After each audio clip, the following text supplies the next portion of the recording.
gente! Ele voltou, gente! Hoje a gente vai fazer o Willcat com ele que faltou 2 semanas. Eu fico marcando aqui, ó. Faltou.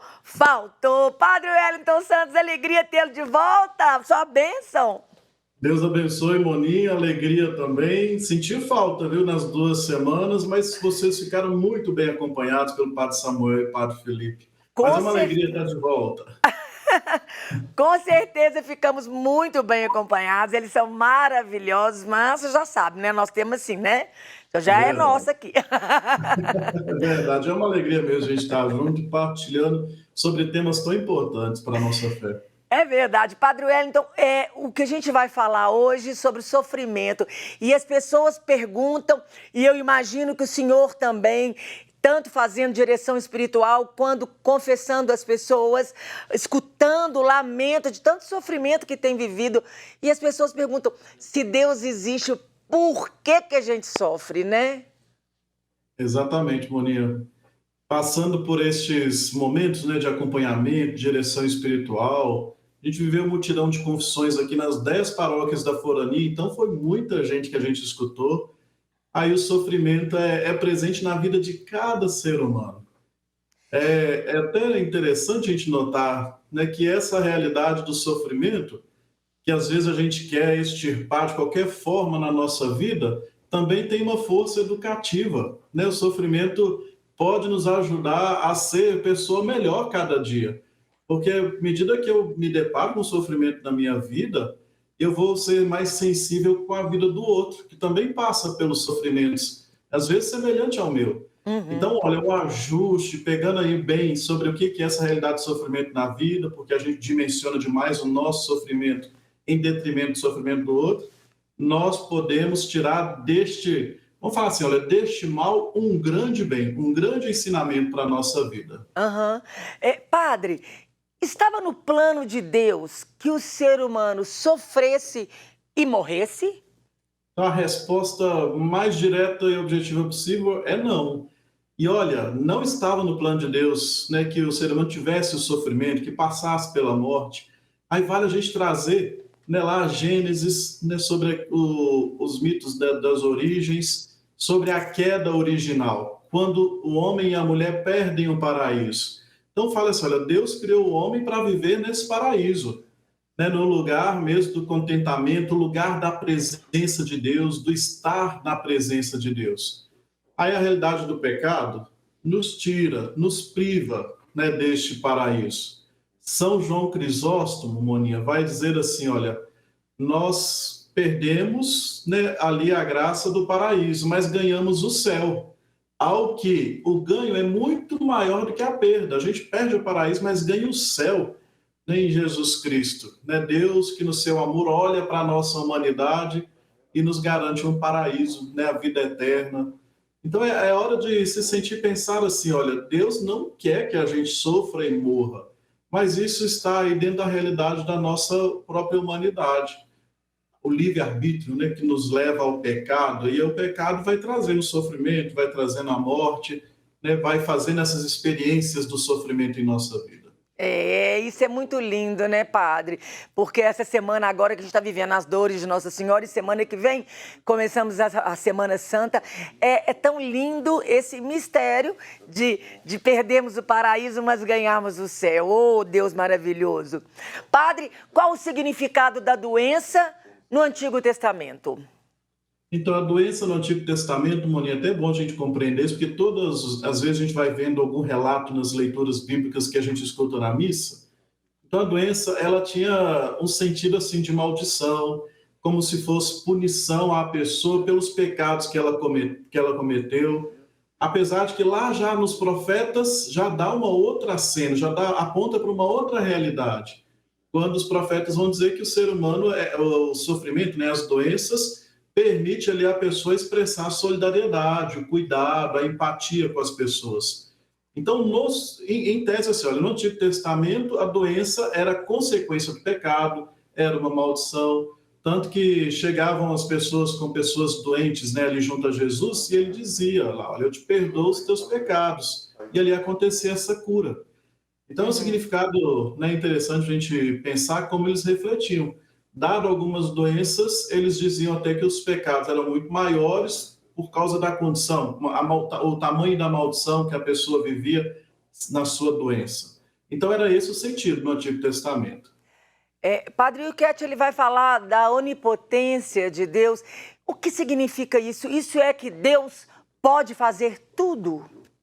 Então, Deus pode fazer tudo. Está lá em Lucas 1, salvo engano, versículo 37. Para Deus, tudo é possível, ou nada é impossível, dependendo, né, da forma de tradução.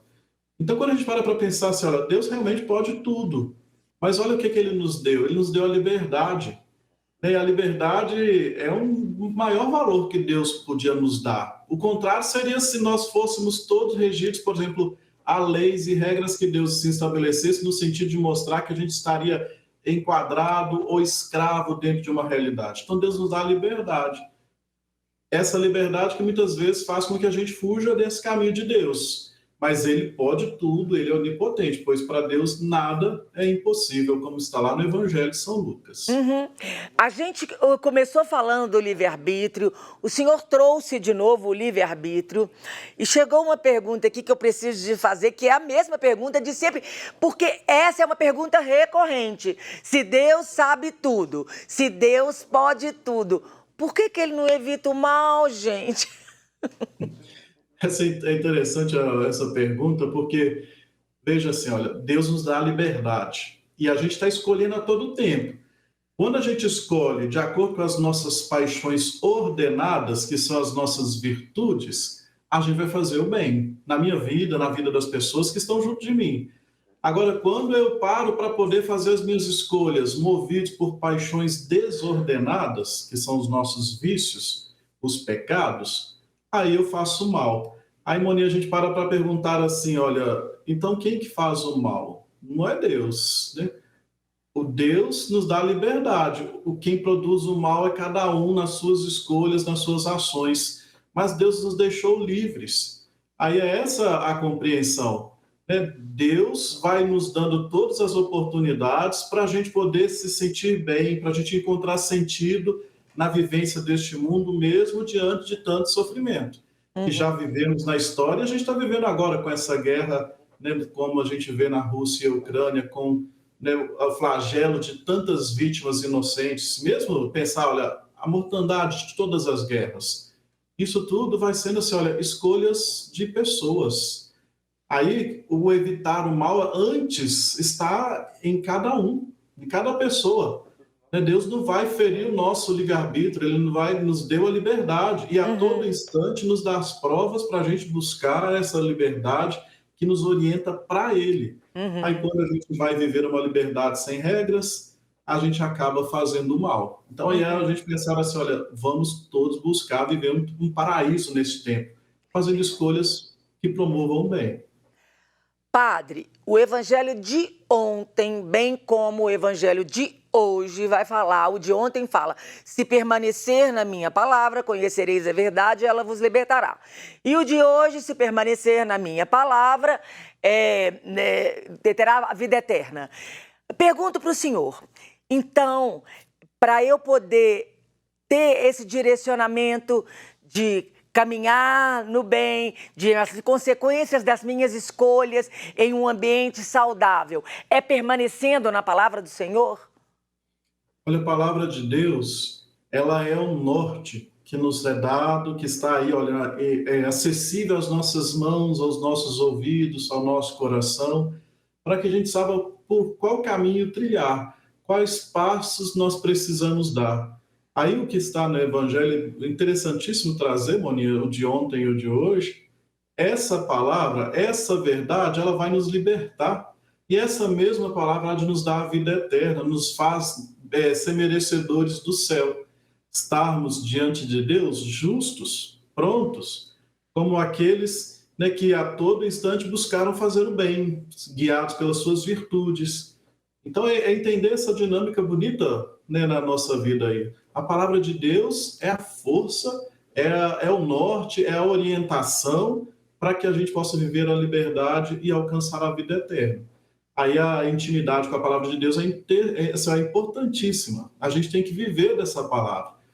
E às vezes cristãos, nós, né? Às vezes a gente vai deixando muito de escanteio, né, a palavra de Deus. Vem o sofrimento, aí eu vou me afundando nele, procurando quem foi o culpado, né? Eu culpo a Deus dentro dessas dimensões, em vez de buscar ali a solução, que é a palavra de Deus, buscar ali o remédio, a cura, que é a presença de Deus na vida. Então é um pouco aí, olha, a palavra de Deus, ela precisa ser cada vez mais presente na nossa história. Uhum. Padre, Jesus fala que os doentes que precisam de médico, né? Quem está curado não precisa de médico. Por isso, ele revela tanto interesse pelos doentes? Olha, esse interesse até deve ser uma chamada de atenção para nós cristãos, né? Para poder olhar para a vida do nosso irmão no seu momento de maior fragilidade. Né? Hoje a gente compreende bem, né? As doenças elas não são maldição, não são consequência dos nossos pecados, nem são castigo de Deus. Deus não nos castiga, né, dessa forma, não entender um Deus julgador ali que fica todo momento para castigar. As doenças, elas vão mostrar a nossa pequenez, a nossa fragilidade e vão ser um ensinamento de humildade, também de trazer serenidade. Às vezes nós nos encontramos, quando vamos fazer visita, com pessoas que estão enfrentando a doença e tem uma leveza, tem assim, olha, uma simplicidade mesmo, uma ternura na vida que é muito diferente, né, das vezes com a gente, com essa vida corrida que a gente tem. Então, buscar entender que Jesus teve esse interesse, porque ele é a cura, ele é a vida nova e nos chama a ser assim na vida uns dos outros, para a gente se colocar presente na vida dos nossos irmãos enfermos. Ah, padre, para finalizar, Deus quer que as pessoas morram? Olha, aí isso se liga lá naquela primeira pergunta. Deus quis para nós o paraíso. Nós perdemos o paraíso por causa aí da nossa inclinação para o mal, né? Para os nossos pecados, com uma liberdade desenfreada, né? Muitas vezes vivida. Com isso, a consequência é a morte. Mas aí a gente vai dizer mais uma vez, a gente vai proclamar isso com toda a força na semana que vem, a ressurreição de Jesus, de proclamar Jesus ressuscitado, é dizer que a morte, o aguilhão da morte, não mais tem efeito sobre as nossas vidas. Então a morte se torna uma Páscoa, uma passagem, para a gente poder experimentar a vida eterna. Então Deus não quer, não, assim, no sentido de que as pessoas morram e pronto, é final de história. Nós caímos, né, no pecado e com isso veio a morte. E para resolver esse problema, né, da morte, Deus nos dá a vida eterna e a ressurreição. É o que a gente proclama na nossa fé. Então é guardar isso e viver muito bem a Semana Santa, próxima semana, com esse sentido de buscar viver essa vida nova. Amém. Amém, padre. Muito obrigada pela sua presença aqui no YouCat. Suas considerações finais e sua bênção. Agradeço também a oportunidade de crescimento que a gente tem, um crescimento mútuo, né, à medida que a gente vai aprofundando sobre elementos essenciais da nossa doutrina da fé. Aí fica como consideração final para a gente poder viver bem. Até lembrou, olha, Centenário das Dores, Semana Santa que está se aproximando, já na próxima semana. Então é momento da gente poder sintonizar a nossa vida com o que é o desejo de Deus para cada um de nós. Que às vezes a gente está tão tumultuado, é tanta atividade, é tanta coisa que a gente tem que fazer, que a gente perde o nosso rumo. Então busquem, aproveite a hora, né, para a gente poder rearranjar a nossa vida, nos colocando aí na presença de Deus. E que a bênção agora possa ser fecunda aí, no seu coração, Moninha, dos produtores, todo mundo está aí no estúdio, e de todo mundo que nos acompanha em casa. O Senhor esteja convosco. Ele está no meio de nós. Abençoe o Deus rico em amor e misericórdia, Pai, Filho e Espírito Santo. Amém.